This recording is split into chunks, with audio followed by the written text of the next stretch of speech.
go through now and talk about those four things, the four pillars that are going to make up the foundations around the ultra training block that we're going into.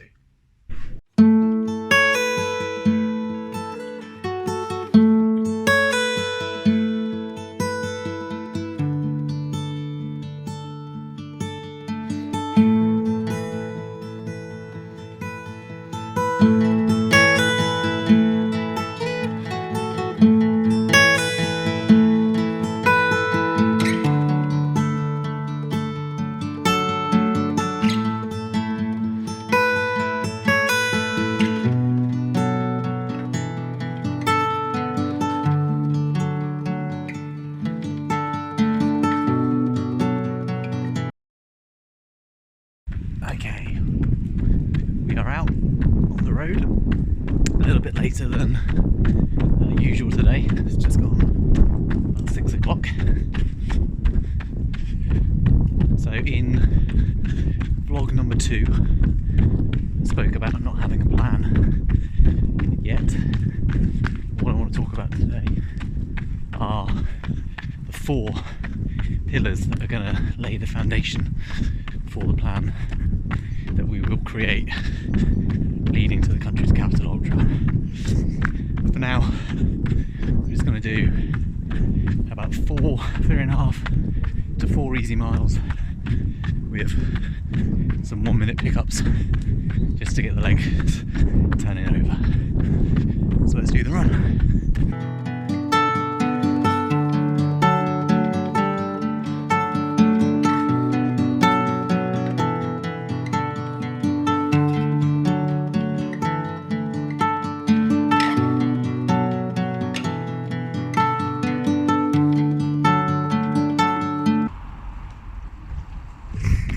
Wondering why it was so busy out, but it's close to Halloween, hence why there are so many people out and about. And there's definitely something going on in one of the local schools, I think, tonight.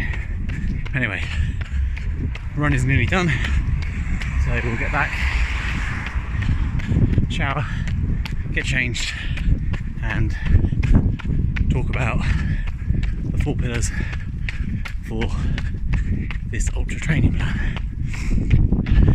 See you in the garage.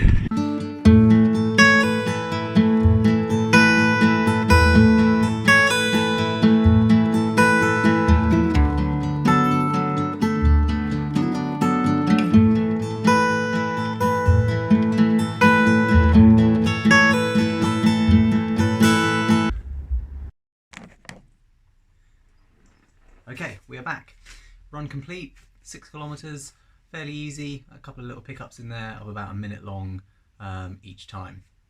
I've got a cup of tea and I'm just going to go through now and talk about those 4 things, the 4 pillars that are going to make up the foundations around the ultra training block that we're going into.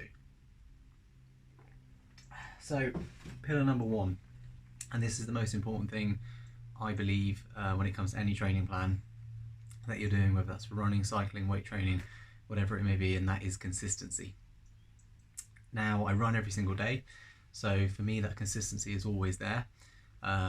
It's a minimum of a mile a day. Obviously it's going to be a lot more during this ultra training block, but being able to make sure that each day I go out, do my daily run, means that at the end of each week, hopefully the mileage that I'm doing is going to be nice and consistent. What I don't want is a week where I've done 80 kilometers and then the following week I do 20 kilometers and then we do 60 kilometers and then whatever it might be, bouncing around. I want to try and keep it nice and even, hopefully with a bit of progression going up, and then obviously as we get towards the end of the training block, a nice taper coming down. So that's pillar number 1, and that is consistency.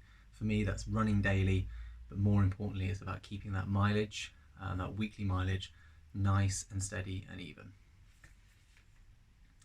Pillar number 2. So the second pillar for me is about doing double runs. This links in with the consistency. If your lifestyle is like mine, you're very busy during the week, you have a full-time job, you've got a young family, it doesn't go down well if on a Sunday morning or a Saturday morning you say, "See you later dear, I'm disappearing off for a 4.5 hour run in the woods, and then I'm going to have to sit down for the rest of the day because I'm too exhausted and too tired. That's not going to work out.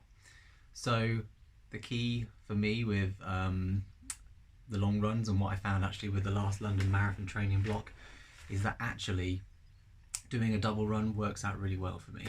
So what that might look like is something like a 18 to 22 kilometer run in the morning, which might take anywhere between an hour and a half to 2 hours. And then maybe later on in the afternoon or in the evening, what I'll probably do is take the buggy out with my little chap and do a buggy run. And that can be anything from 5 to 10, 12, 13 kilometers. It's getting a bit colder now, so probably more on the shorter side. If that means that I can do 30 kilometers over the course of the day, and maybe a little bit more potentially as the sort of the weeks go on, then that's going to be a really good baseline to try and keep. I can't do much more because time just doesn't permit it, and also the recovery is not brilliant afterwards anyway. So that's pillar number 2, double runs, which helps link in with pillar number 1, which is about maintaining that consistency. Pillar number 3, so the third pillar, the third thing that I'll be focusing on, is about being specific.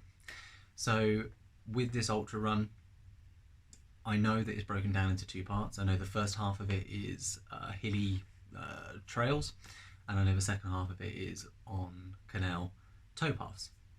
So simply that means I need to do some specific work on the trails and some specific work on the road. So that part's quite easy.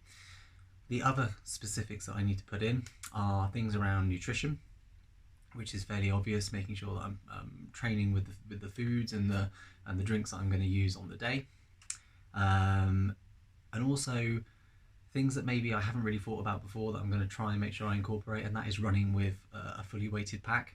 Not that I need it, because if I'm only doing a 20 kilometer run in the morning and then a 10 or 15 kilometer run in the evening, I don't need to have a full pack.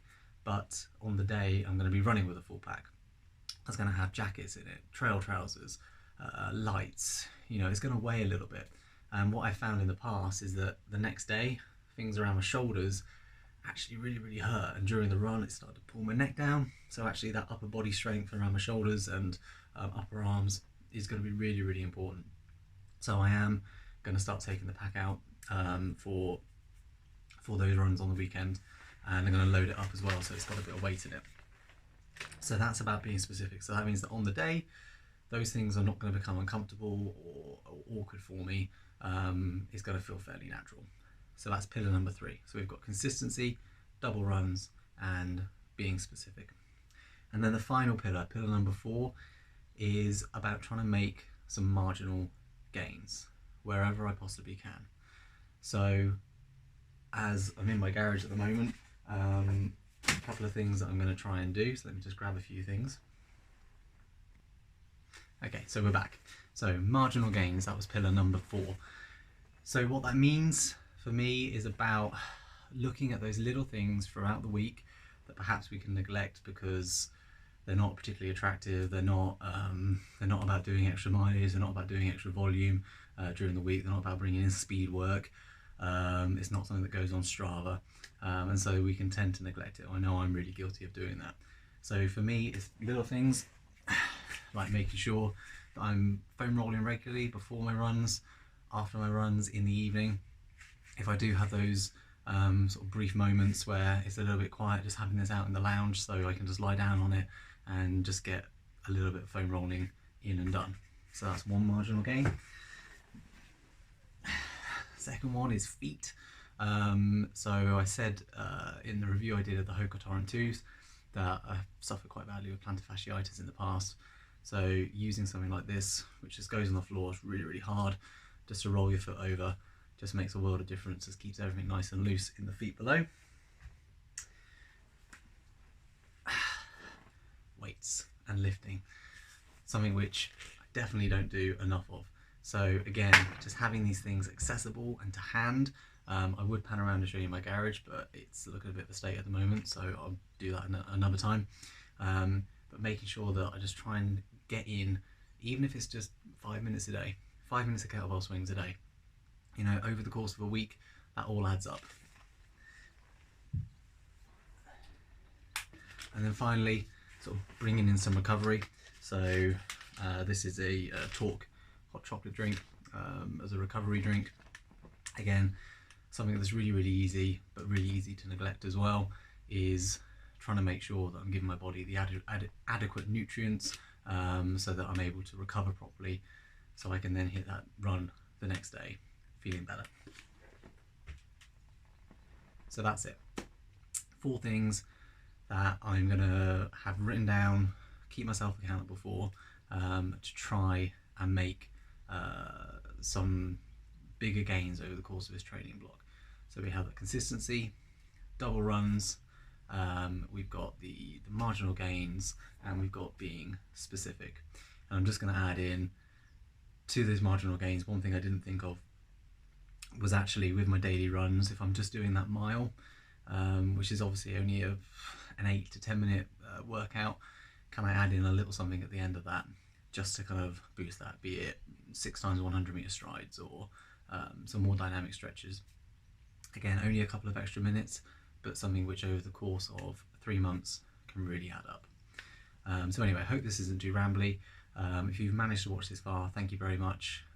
Really appreciate if you're able to hit that like and that subscribe button as we begin to grow this channel and this story as we move towards the Country to Capital Ultra in January.